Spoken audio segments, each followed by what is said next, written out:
it's not quite as spiky in the top, and it's a little bit smoother.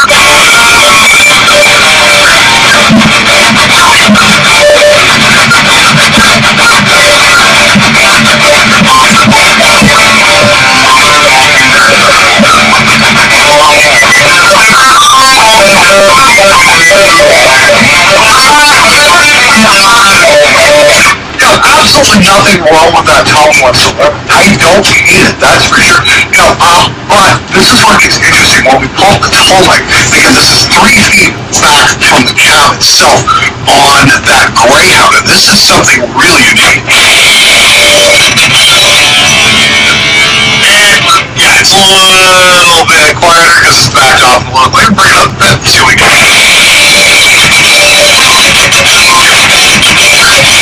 Well, it's spikier, a little bit brighter. That's to be expected because we've got the mic in dead center at the tone. But that's what you're supposed to do with the Tulti tool.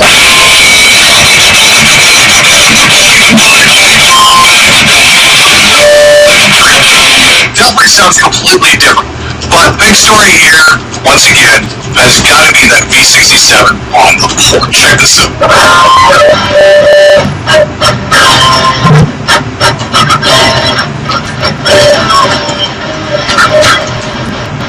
It's just, that's where the thump is. That's where the body of the sound is. The really crazy thing is here, it doesn't take a lot to get these all to sound really great together. I like the VV30 up all the way, and then I just drop the Greyhound down just a little bit, just kind of fill it in.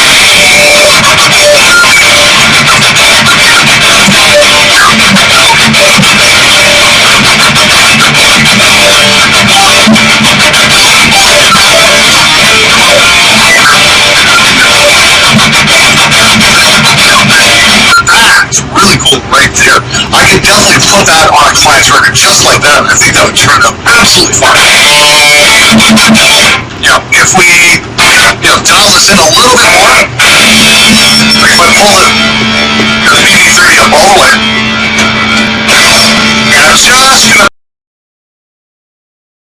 bottom mic it more. And just gonna round it out with that Greyhound.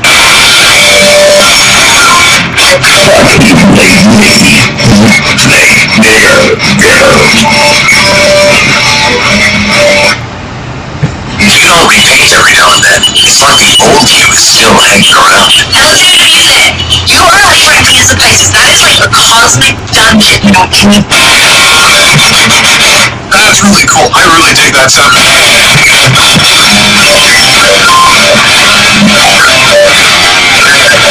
not bad. Let's see what we can do here.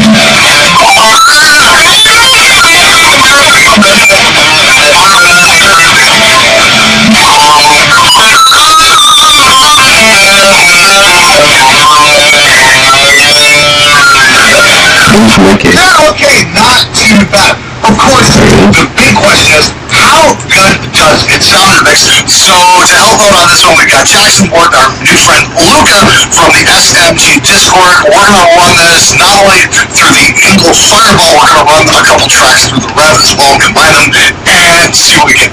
Okay!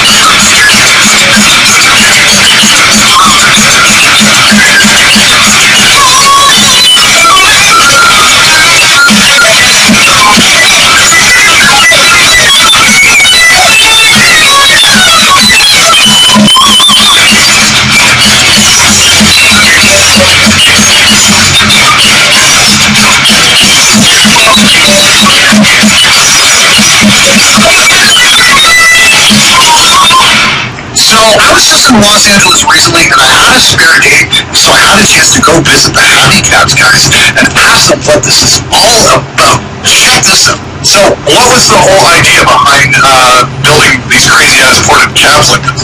Trying to get all the sound out of your speaker front and back. And is there any kind of volume advantage to this? Yeah, by getting all the volume from behind the speaker, you're technically doubling your volume. Okay, that's pretty cool.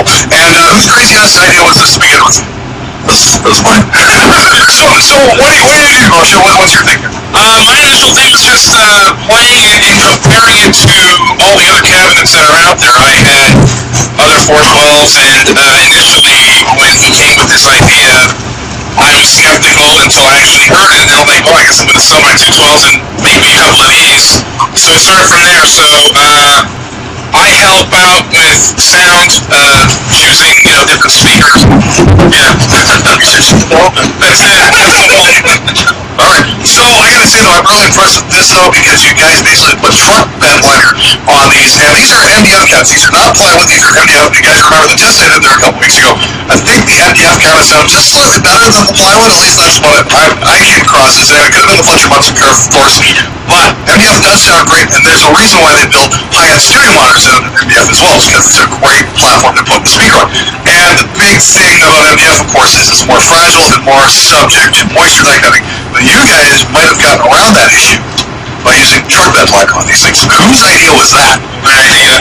Initially, it wasn't even for that. Initially, it was just so that when people go out on the road with this thing, if it gets banged up, it'll survive a tour and come back intact. And that was just an added benefit. We found out later that the truck bed liner actually prevents moisture from getting into the MDF and making bad things happen to the cabinet. So, Alright guys, that is Happy Cabs from Los Angeles. Thanks so much for having me, guys. Very cool product indeed. If you're sitting at home miking up guitar cabs, you kind of want to get away from these standard cliche metal tones and maybe want to try something just a little bit different. Check out Happy Cabs. I'll have a link for the company in the description below. You can hit those guys up and they can build you something custom and something really freaking cool. Anyway, thanks so much for watching. Hit them up.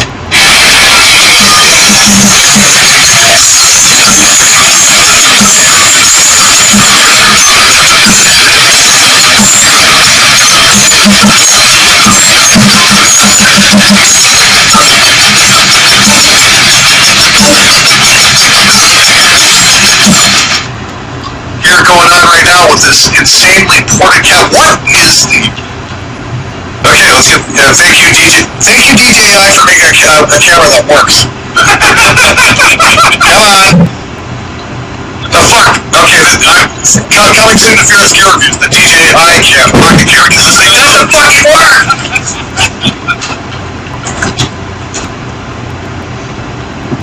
Native charcoal toothpaste won't just surprise you with how it looks, but also with how it performs. The detoxifying and whitening power of our... This episode of Spectre Sound Studios is brought to you by DistroKid. Almost every great discovery wasn't followed by the word eureka, it was followed by the words, that's interesting.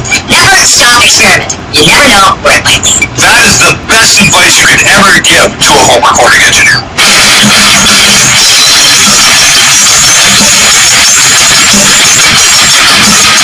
Hey everybody, how's it going? It's Friday, that means it's time for SMG Viewers Comments, the show that's about you, not me. I just want to make a little note here before we jump into it. We are on episode number 350. Wow, that's just mind-blowing by any stretch of the imagination. We started this way back in 2014, I think, and here we are 8 years later, still going strong, and it doesn't seem to be slowing down anytime soon. And for that, I thank you guys. I'm ever so grateful for that. Anyway, we're going to have a word from our sponsor, DistroKid, in a few minutes. Anyway, Hey, look, here's a cool setup you would be least disappointed with. That built cab with a great speaker or a crappy speaker in a well-made cab. crappy speaker in a well-made cab. You mean like every Marshall cab in the 80s that came with those T75s? Yeah, definitely take the crappy cab with a great speaker. In fact, that 10D3 cab at Bushido, we had the particle board cab. We loaded it with an EVH and it sounded pretty good. It just had one really nasty resonance. You can notch that shit out and it's gonna sound great. Watch the video where I revealed what cab was what, and it'll kind of detail it a bit more, but you can get a very good sound out of it. Whereas if you've got a very well-made cabinet with some crappy speakers, it's just not gonna sound very good. The sleeper hit, as far as guitar cabinets are concerned, are those old Garner cabs, which you can get for next to nothing. They're very solidly built, but they came with shitty gens. Drop some good speakers in there, bam, you've got something amazing. Again, we dropped those Neo Greenbacks in, and that cabinet just blew my mind how good it sounded. So I will definitely take the great speakers in a shitty cab any day of the week, because it's gonna blow the fucking doors off a great cab with shit speakers. Like that 5150 cab at the Sheffield. You know what's worse? Those new 5150 iconic cabs, they are made out of MDF, which is only good for subwoofer parts. Don't listen to fools on those guitar gear forums either. They will tell you to go buy a 15 or 20 $4,000 between two damn cents, or you are not cool.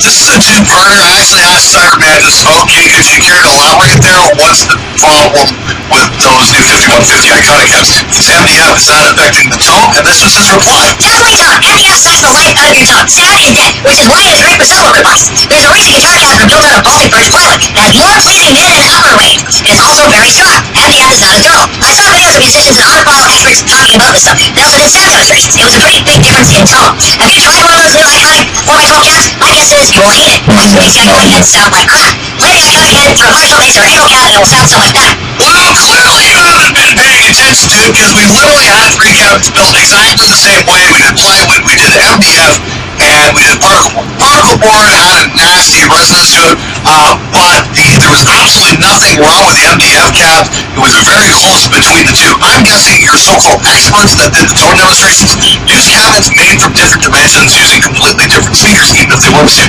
because you are going to get variances in sound from speaker to speaker. In my test, we took the same speaker, pulled it out of one cabinet, dropped it into the other. The differences were minimal. You definitely could not pick them out in a mix, that's for sure. One-on-one, I tended to prefer the sound of the MDF ever so slightly, but that could have just been the Fletcher Bunsen effect, because it's heavier and the speakers would have more to push off from, therefore make the signal slightly louder, and we always perceive louder as better. Now, as opposed to the wood affecting the tone, yeah, that's just absolute nonsense.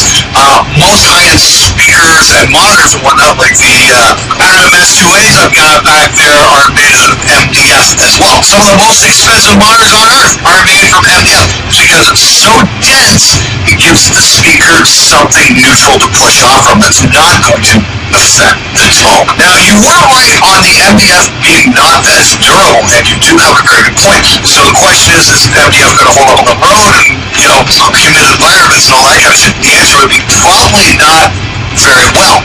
That is until I started working with a new company, Happy Cabs, and they make MDF cabs, but they coat their stuff in liners, make it super tough. And I've got a demo coming up on that probably next week. You guys are definitely not going to want to miss that. It's a very unique design. It's got these massive ports in front. It's really cool sounding cab. Really excited about the stuff. And if you're into making guitar cabs, or just want to get something a little bit different than the standard run-of-the-mill, Mesa Vintage 30 thing, it's definitely going to be an episode you don't want to miss. Do you know less about copyright legally protecting using a metal board? Do you think it is for people just starting a band? I think that's really something you guys shouldn't be too worried about at the very beginning. I mean, that's the thing. I see so many bands worried about this crap, and it's just, they get so caught up in stories where, somebody had something mega successful, and then there's claims on ownership and all this kind of stuff. It's just fucking rubbish. Don't need to worry about it. I mean, in Canada anyway, the minute you create something, it's automatically copyrighted. I don't know how long it takes to tell works out here. If you were to say put it up on YouTube or something like that, there you have a public record of your creation, or put it on Spotify or Bandcamp or whatever. You have a public record of its creation when it's uploaded, and nobody's going to be able to dispute that. So copyrighting that shit should be pretty fucking simple as far as if you got into some kind of legal dispute. I've also seen a lot of bands do a lot of drama over the years where one guy leaves and, well, you can't use my songs anymore. If you use it, I'm going to sue. And you know what? In my entire history of recording bands, not fucking once has that ever panned out, because nobody is going to spend money on a fucking lawsuit that isn't going to make them money. You used my song. Well, nobody's buying your song, so nobody gives a fuck. It's not fucking worth it in the long run. So yeah, my suggestion would be worry about writing better songs, take singing lessons, that kind of shit. Put your efforts towards that rather than the copyright nonsense, because you're just creating a lot of drama for yourself that you don't need to be worried about. I love the part of the interview between Molly Dickman and Christian Cola, where Molly's like, let's be honest, you would never really record an album where you didn't use a P30 of some form. And where Cola just says, I just did that last week with some band and it sounded great. Paraphrase. Just the surprise on Molly's face was kind of funny. Molly's super smart and likable guy, but he seems to work within a certain sound. I'm just gonna put this out here. I've been talking with Nolly. Hopefully, we're gonna get him on the show. If that's something you guys would like to see, leave a comment below because I'd love to have him on as a guest so we can talk about speakers and mic and all that kind of shit. I think he's a really cool dude. I think he's very knowledgeable, very intelligent, and he definitely does have a certain sound. And I realized the minute you stop trying to compete with that sound and start going out your own thing, people will compliment your guitar tone a whole lot more. And like, this is the thing. The whole Vince 30 thing is great, and he's definitely the master of it. And it's kind of like a band trying to out Meshuggah. It's just not gonna fucking happen. Let him have his own thing. Go find your own thing. That's the point I'm trying to make. Is stop trying to do something better against what's already been mastered. Just find your own thing. I really dig Cola as well. We hung out. I went to the studio there last year. We had an absolute blast. I used his Grindstein pedal all the time stuff while we were somewhere. And it doesn't surprise me for one bit that Christian said, yeah, I tried a different speaker. We got some good results with it. Or whatever the hell he said to that effect. That makes perfect sense to me. And in my opinion, I think metal engineers start pushing boundaries a little bit more rather than going back to the same. Absolute fucking trolling there. That's great. We got some good results with it. There's something new. Hey everybody, this episode of Spectre Sound Studios has been sponsored by DistroKid, my favorite online music distribution service, and I've been using it problem-free since 2015. It's the one-stop shop to get your music online to all the major streaming sites like Apple Music, Amazon, Google Play, Spotify, plus over 150 smaller online music retailers as well. It costs a whopping $20 a year, but you get to keep 100% of your earnings. DistroKid also has lots of cool features like getting your project more followers on Spotify with the new Hyperflow, or change your image on Apple Music and iTunes, plus adding credits and liner notes to stores and streaming services. You can now list musicians, contact info, social media profiles, and hundreds of other roles. There's also the sync lyrics feature, so you can have the lyrics play along to your Instagram and Apple Music posts. And this is especially great if your singer loves to cut the mic and nobody can understand you. What's more, the new splits function works great for those long-distance collaborations that everybody is doing these days. Splits allows you to pay your collaborators automatically by percentage, so you can concentrate on making music instead of learning how to be an account. You can change the splits, plus add and remove collaborators at any time, and collaborators get a 50% discount on their DistroKid account. Now, for all you drummers out there, that's only $10. There's 3 levels of plans available: Musician, Musician Plus, and one even for labels. I use DistroKid to put my music online, including this channel's theme song, The Eagle Has Landed, and even got a license through DistroKid for the cover of Moon on the Water that we did a number of years ago. Go to distrokid.com/VIP/Spectre today and grab yourself a 7% discount on the first year. Follow the link in the description below. Now back to the show.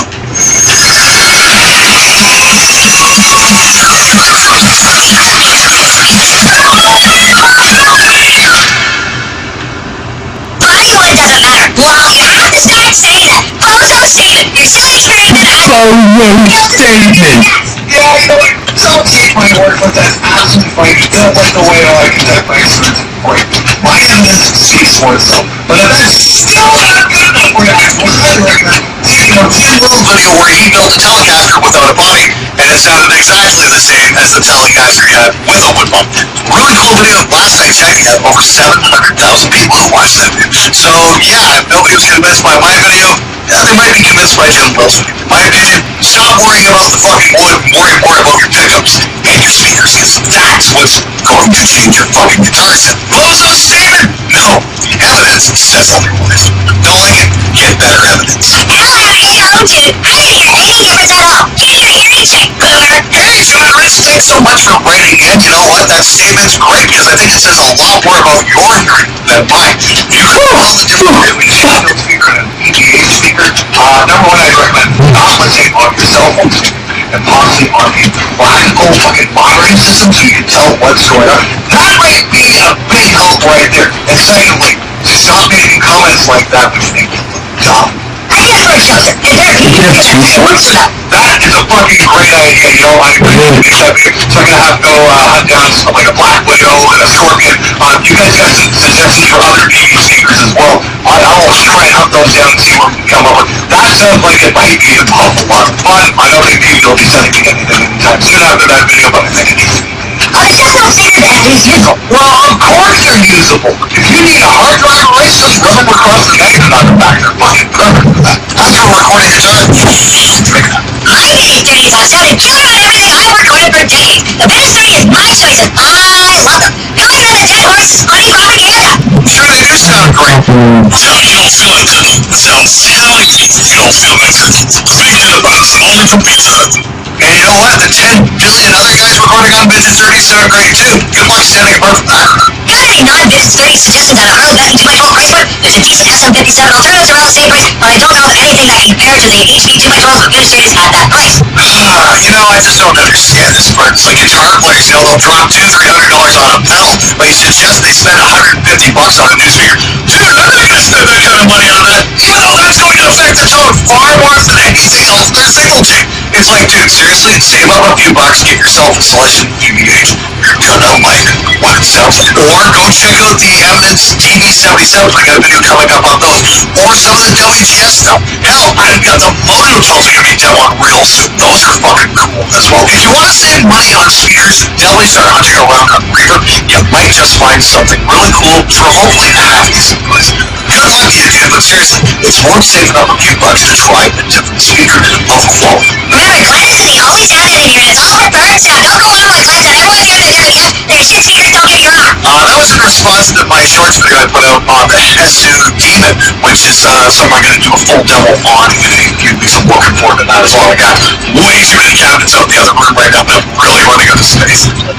I don't want to sell anything now, but dude, I'm not sure exactly what the whole point of that statement was. It's like, don't listen to me, but listen to me. I don't know, dude. Try to have a point in mind before you type something. It just helps the show go on a whole lot faster. Thanks for writing it. Alright guys, just a little fair warning, this next one's a bit of a doozy. I'm going to try and read this off the best I can. It's pretty long, but I think it's a good point worth bringing up. Hell, my band paid $700 for 2 days at an analog studio and basically got only demo at the end. Admittedly, our drummer arrived high as fuck and took half the day and actually played through the whole song. But once he was done, we were ready to record guitars and vocals. The engineer, you pretty much had to argue to do another take. The lead guitarist made one mistake in the solo, very obvious, and he was saying you can barely hear him. Had to put my foot down and say, nah, he's doing it again. But everything we wanted to do was a fight. So basically, we have a live recording full of mistake and sounds awful. Should I try to get a refund, cut a loss, and leave a shitty review, or what? Any tips on how to deal with lazy and unprideful recording guys? Glenn, we come to you, but we're from the UK. Okay, I'm going to try and say this in as plain English as possible so you can fucking understand. The studio you chose to record at was not at fault. If you guys got a live recording full of mistakes, that is your fault, not the engineer's fault. You went to an analog studio. If you're recording on an analog tape, guess what? There's no time delay. There's none of that computer fucking up. You have to be able to pull it off. You want to record now in an analog studio? Step up your game. Start playing like a fucking professional instead of a bunch of fucking amateurs who show up to the studio high and can't get through a single fucking take. You want to know why that engineer didn't want to retake stuff? Because your drummer wasted his fucking time coming in baked. I would have wanted to throw your asses out as well. You're going to give the guy a bad fucking review? The only thing that's going to do is reflect badly on you guys. You want professional results? Try playing as professionals. That's a hell of a tone. I don't even like playing with heavy distortion. I want to give it a shot. Glenn, those chops are amazing. Your playing is drastically improved. What's your secret? Well, the tone was great. You know, the pickups in that guitar are great because the Celestion PVHs into that custom 2x12 we had made that was made out of MDF. Tone on that was fucking great. So thank you so much for the compliment. As for, you know, the improvement in the guitar playing, lots of practice. That's really what it comes down to. Just sit out your guitar around my couch if I'm sitting there watching a movie. I'll just do finger exercises based on a couple of suggestions from one here gave me back in the summer of 2020. I'm just working on those, working on getting my fingers to work independently from each other.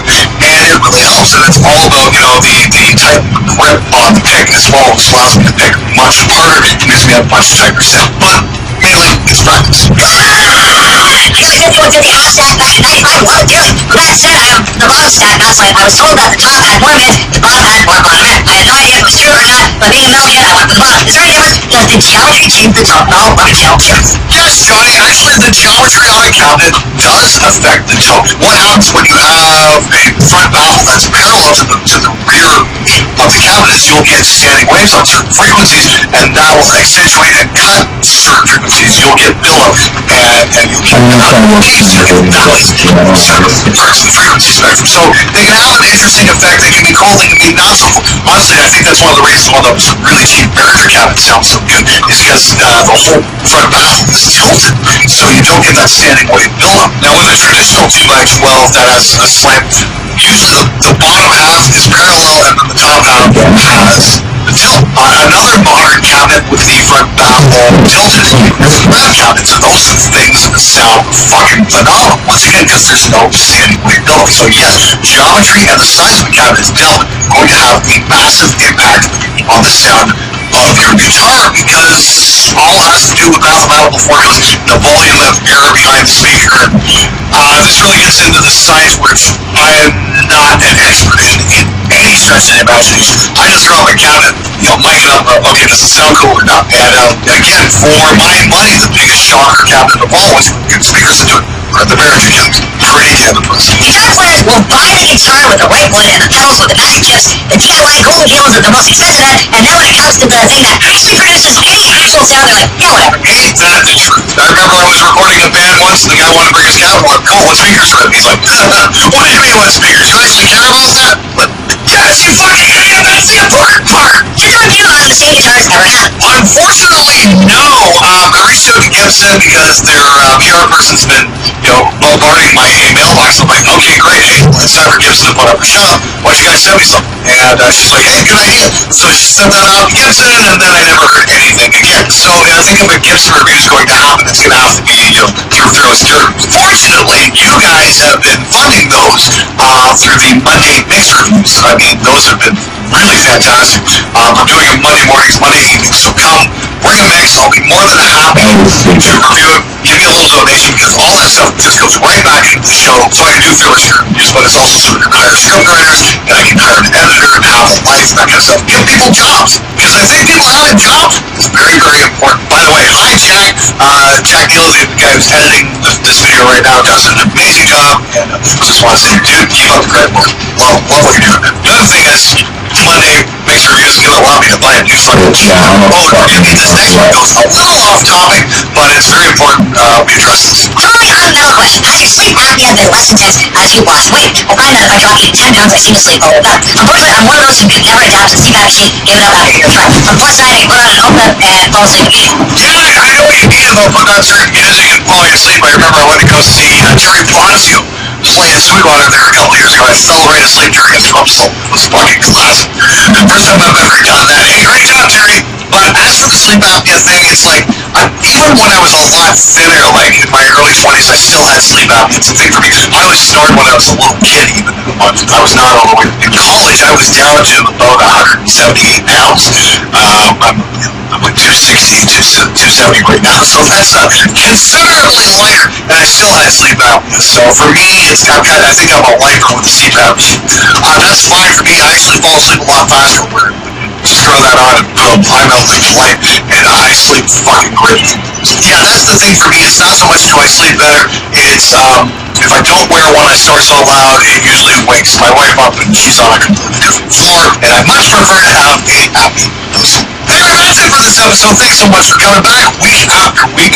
As always, keep those comments and questions coming. We're going to have a lot of cool stuff coming up over the next couple weeks. Again, we're going to be taking a look at the new Demon Cab. We're going to be taking a look at the Happy Cab from LA. We're going to be taking a look at some Mojo Tone speakers. That's going to be really cool. And, of course, I just talked to Joshua Stamp, and we're going to be looking at some YouTube gear from those guys as well. Shoot, very cool. But, as always, if you have a comment or a question about recording, mixing, any of that stuff, we'll be more than happy to answer. Just leave it below, and if it's cool, I'll try and get it on the show. Thanks again. I'll see you guys next week. And until then, get out there and make some metal, you amazing motherfuckers.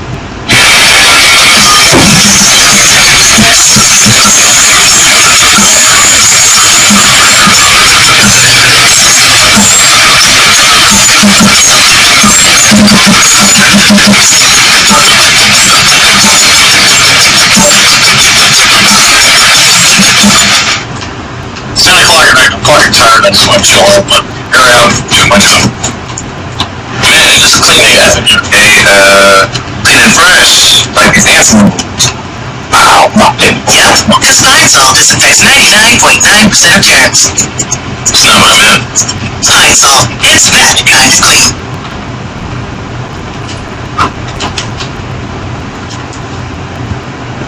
Friday! Do you know what your base lawyer is? Well, he should be out delivering pizza, but we all know you can't hang on to a job.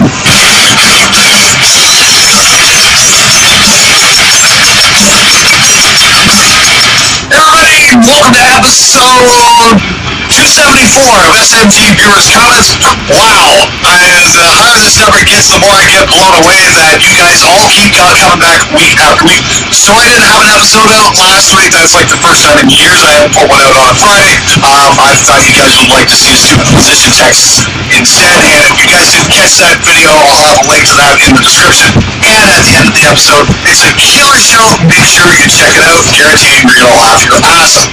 Anyway, this is my show where I try to answer your comments and questions to the best of my ability, and we're trying something a little bit new, trying to get you guys a little bit more for your entertainment, non-dollar.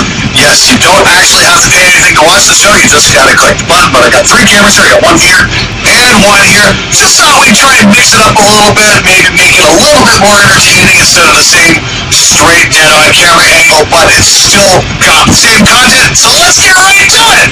Does the passing of EH justify the increase of price of 5150? Yeah. People have added like $2,000 since he passed. I find this outright disrespectful. And I find the people who have done that to be total fucking scumbags! I mean, what the fuck? $2,000 gone to a fucking 5150? They were made by the tens of thousands. These amps are not fucking rare. I don't fucking understand that. Greed is the motivator. For fuck's sakes, the body is still warm, and people are jacking up prices on used 5150s that are a dime a dozen. They made these in tens of thousands. And then when the Van Halen contract ran out with PB, they changed the nameplate to 6505. If anybody tells you there's a difference between the 5150 and the 6505, tell them to shut the fuck up! They don't know what they're talking about. It's the exact same fucking amp. They're great. I own 2 5150s. I've got one with a bias mod, and I've got one that's got the factory bias, so that way I can get a variance in the tone. And yes, when you start messing around with how it is biased, you will change the sound. And I'm still working on the video to show what happens when you just change tubes out without messing with them. Very interesting so far. Hopefully that video is going to be out even before this video gets done. I'm shooting this on Sunday night, just to get some homework done. Any passing highlights just how much we need channels like these. Pitch correction, time layout, drum samples, and all the other minor techniques for racing the exact thing that made Eddie.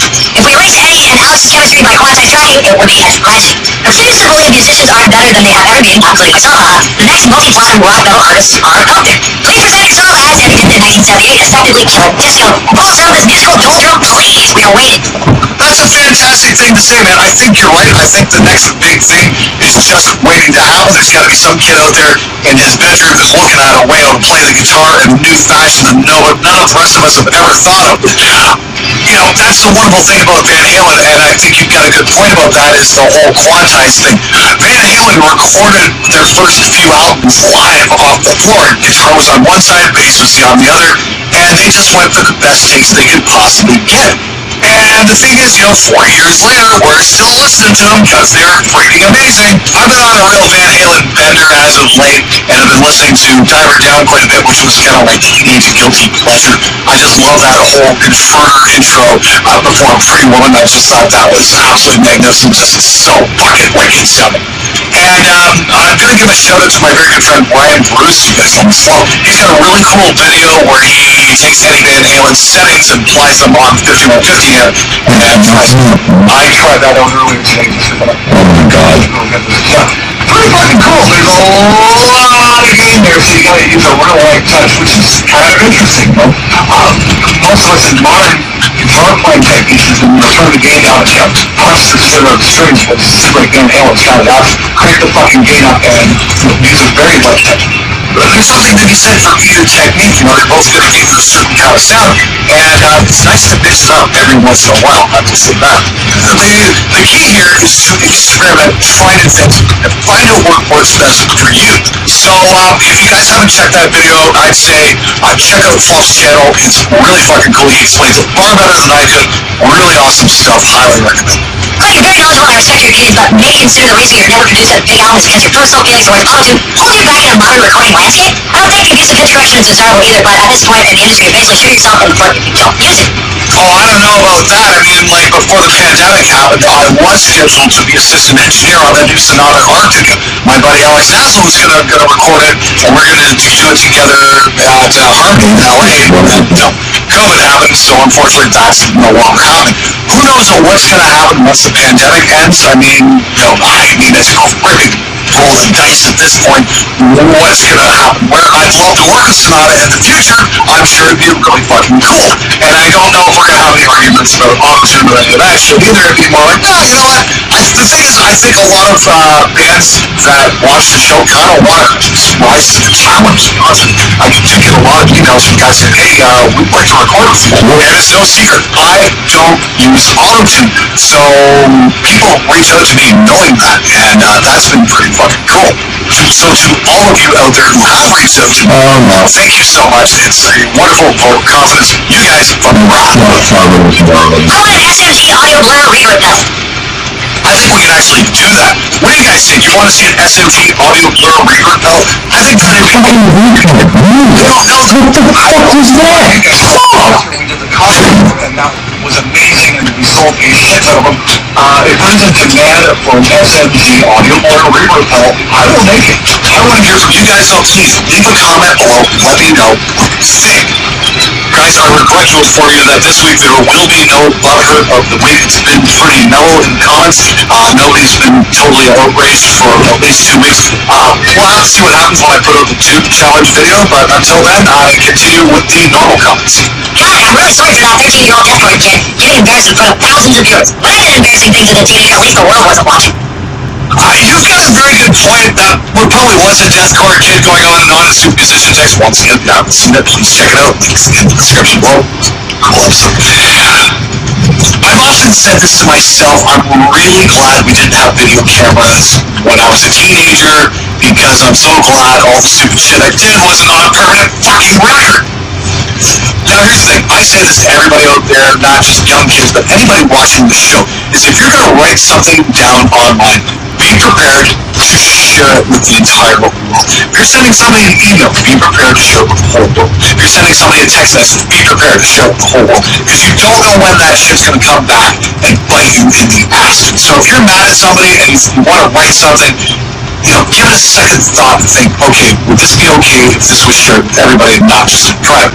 Because you never know when that shit's going to get released to your detriment. So please, don't be a 13-year-old deathcore kid. Think before you type. Oh no, deathcore kids. Greedy. The Kemper Pro Crawler has about 3 milliseconds latency since the broad flex on the measures. Resonus makes Thunderbolt audio interfaces with less than 1 millisecond of round trip latency. Most of the interfaces can do 1.4 milliseconds on Thunderbolt, so it costs less money and it actually has less latency doing it all from a DAW with plugins. Not to mention you have endless more capabilities with a decent audio interface and DAW than just buying a Kemper. Okay, once again, we're referencing the last Super Musician Text where a Kemper fan kind of got his panties in the twist because somebody dared question the secret Kemper. I think that guy in the comment there has a very valid argument. The Thunderbolt interfaces are incredibly fast. Myself, I use RB on USB 3, and I think we're down like 32 samples of latency or something ridiculous like that. I'm not sure what that actually measures out to, but playing an amp sieve through it, I certainly can't tell. It doesn't feel any different than a Kemper would, that's for sure, how bad those come in. So, again, you're talking about differences about, maybe that big or something like that. So it's really nothing to get all that upset about. If you're a Kemper fan, there's absolutely nothing wrong with it. I think it's an outstanding unit. I think it's magnificent. It's great at what it does. But the homebrew DSC crowd is definitely coming a very long way in a very short time, especially over the last year or two. The plug-in amps are starting to become incredibly good, and I know I'm going to be checking out something really cool from Audio Assault in the next week or two. So as always, if you want to check that out, make sure you hit the subscribe button and hit the bell and all that good stuff so you get notified when that video comes out. It just goes to help the show out a long way. And if you can hit the like button as well, so that would be helpful too. Anyway, next question. I remember when GrooveTunes first came out, I talked about brown sound advertising equipment like JCI 800. No difference. Well, not quite. My wallet was like. That is some serious truth. You know, marketing is one thing, but measurable results are something different. And again, I'm working on this video. I've done some prelims. I'm not going to let the cat out of the bag in case that episode hasn't aired yet. But all I can say is it's definitely going to raise some eyebrows. Science, motherfuckers, you just can't beat it. Here's what I found is an amazing way of changing the tone on an amp, and it's way cheaper than changing the tubes. Looking carefully at the front panel amp, I noticed these knobs labeled treble and bass. If you turn on the treble amp, the sound gets brighter. If you turn on the bass, you get more low end. I hope this discovery helps change the lives of all the guitarists out there, best wishes, etc., etc. Yeah, you think the bass and treble knobs make a big difference? Try moving a microphone in front of a cabinet about a millimeter or two to the left or the right. It'll be sharp, but just how much they change the tone. Or pull it back a couple of inches. That's actual, real, quantifiable change to a guitar tone instead of just, oh, I went to this tube, I went to this tube. Unless you're changing actual tube types, like going from a 6L6 to an EL34 in the power section, or a 12AX7 to a 12AU7, something like that, I don't think you're going to see major differences. Again, time will tell, test is coming, if it's not out already. I'm looking forward to this note test. I have a degree in electronics and I simply can't stand all the yearly religious musical mumbo jumbo of tubes, cables, or fret wires and other components. I swapped a bunch of tubes, my amps, bandmates amps, and other people's amps. And what I can say is that when you replace the old tube with insane mileage guitars or awesome cheap as bass players, with the fresh one, then you won't hear a difference. For a few days, listening very carefully to all tracks. I don't have gold ears, so the note test will show us where there's truth. Indeed it will, and once again, hit the subscribe button. I can't wait for this one to come out. It's been brewing for a while, and I've got a real special surprise for this episode you guys are really gonna dig. Hey, Lance, you have any experience with recording acrylic drums? I've recently purchased a set and I like the recording of them, but I've heard quite a lot of negative opinions about how difficult they can be in a studio set. Any thoughts? I don't know how difficult they'd be compared to a regular set. I mean, like, the people you're talking to, do they know how to record acoustic drums in the studio without using samples? That's the question that needs to be asked, because recording drums is an art unto itself. I've had, like, acrylic snare come in. I've never had a full kit come in, but I thought it was a little darker sounding than, say, like a wood or a metal snare, but that was about it. The thing you need to keep in mind is if you're going into a studio to record them, listen to the guy's recordings beforehand and hear what he's done. Because wood kit or acrylic kit, it really shouldn't matter to the engineers. You should be able to rise to the occasion and knock it out of the fucking park. Not sit there going, oh, this is gonna cause me problems, because that is fucking bullshit. Didn't expect to hear in this video how the Clark Technic is in the wall of shape. I bought the KT2A and the K76KT on high praise and recommendations from Sweetwater. It's just funny to me. No matter what you buy these days, it's just pure shit. I'm so thankful I spent $800 on some analog gear just to stick out my rack. Well, I finally have 14G for an original LA2A. Well, I don't shed gold nuggets, so that's out of the question. So please tell me, Glenn, what the fuck gear do you recommend for LA2A and for 1176 without having to sell your fucking kidneys? Thanks. Fuck you. Wow. Here's the cool thing. I'm going to be shooting out a Universal Audio 1176 original versus a Warm Audio 76. My good buddy Nathan Booth, who's an engineer here in town, he's going to loan me his Warm, and Walter Riggy down the street is going to bring in his 1176. That I'm going to be able to give a shootout towards. When it comes to tube opto compressors, don't worry too much about getting an LA2A. We had one at Harmony. I was like, yeah, personally I don't see what the big fucking deal is. I prefer 1176s myself. But if you want to get an awesome tube opto compressor, I got one back in the rack here, the 500 series by Roll Music. It's their tube opto compressor. It's just this little fucker. And it sounds really good. You can get really aggressive on it, and it's got a program-dependent release. So it's very, very smooth. Super cool sounding in my opinion. Sam's got the SA2A, which is their version of the LA2A. It's pretty cool as well. I've had one in my rack sitting there for years. It's currently on the shelf because I'm getting more racks built in here. Yet another cool, affordable piece of gear. Sorry about the Clark Technic. There's way better fucking options out there than that piece of shit, though. Most notably, the Lindell Audio 500 Series Passive EQ. I'm actually using it on this mic right now. So I'm just kicked in the Lindell right now, and I'm just using a little bit of boost and cut at 60 hertz and maybe a little lift up 10 gauge, just to give it a little bit of that radio slickness sound. Super cool EQ. I think it's like $290. I threw the 500 series gear. It is a seriously awesome piece, and I would highly recommend getting one of those over one of the crap techniques. It's just a better fucking product, and it's not pretending to be something it's not.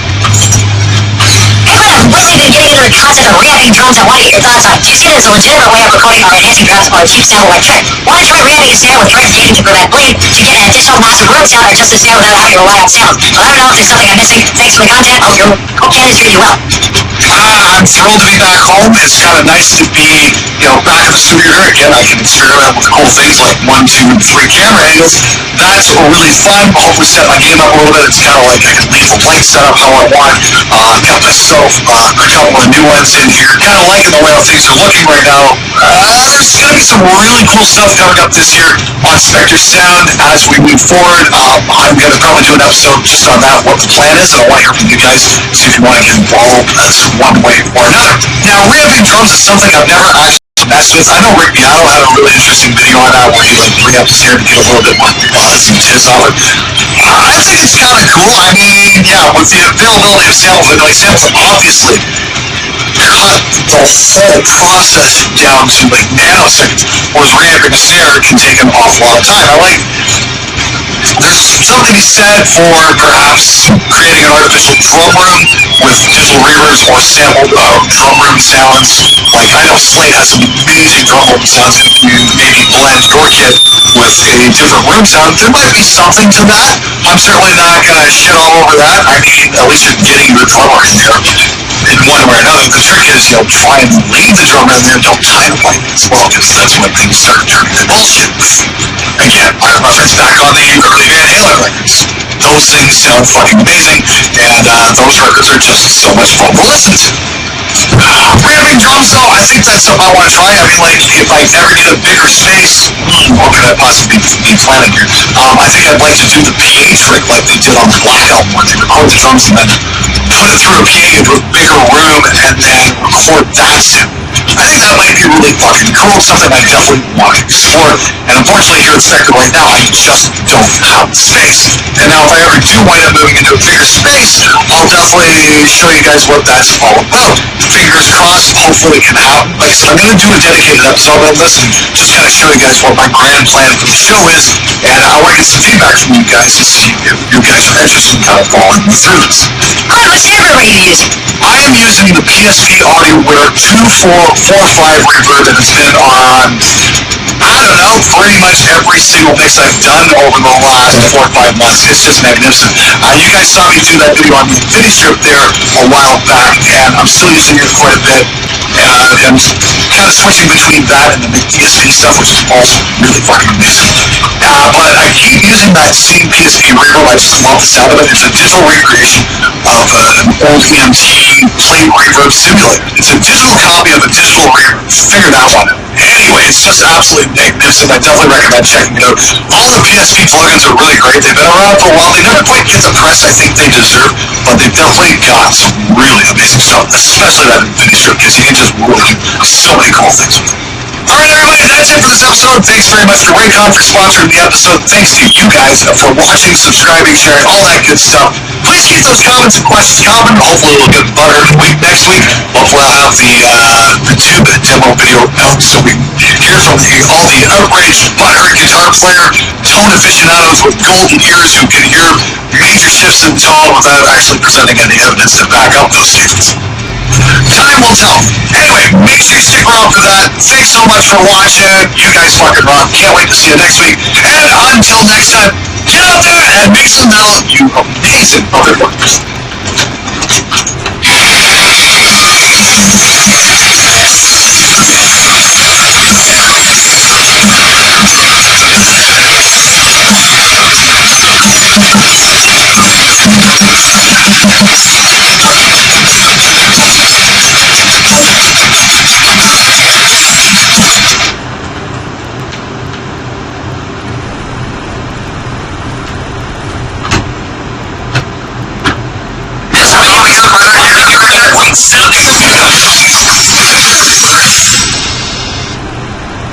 Hey, let's see what happens here. We're starting streaming, and just gonna make sure, see if we get this going. And we got an excellent connection. We are live.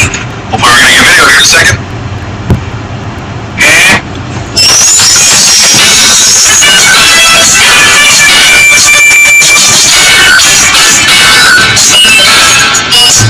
hey everybody, how's it going? still sitting here in a socially distanced situation. We got Mr. Rudy Ayub as our special guest on the show.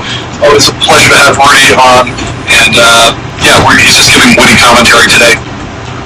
You're so ugly. Yeah, very witty commentary. It's an extra special witty commentary, apparently. So, pardon? What?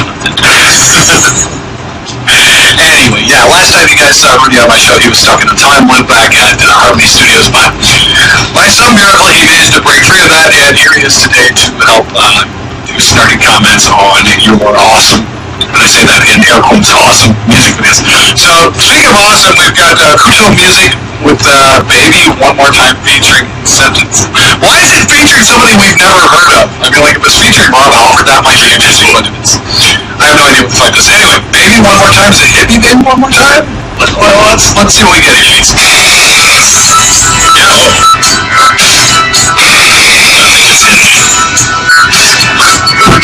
is insane.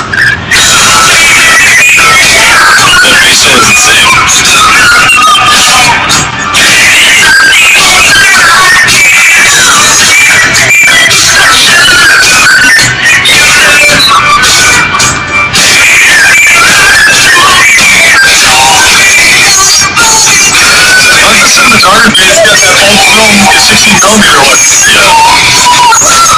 Wow, holy high notes. This is a music video. Wow, there we go. These guys are rocking this one. They're having a good time with it.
I'm Joanne, and I did.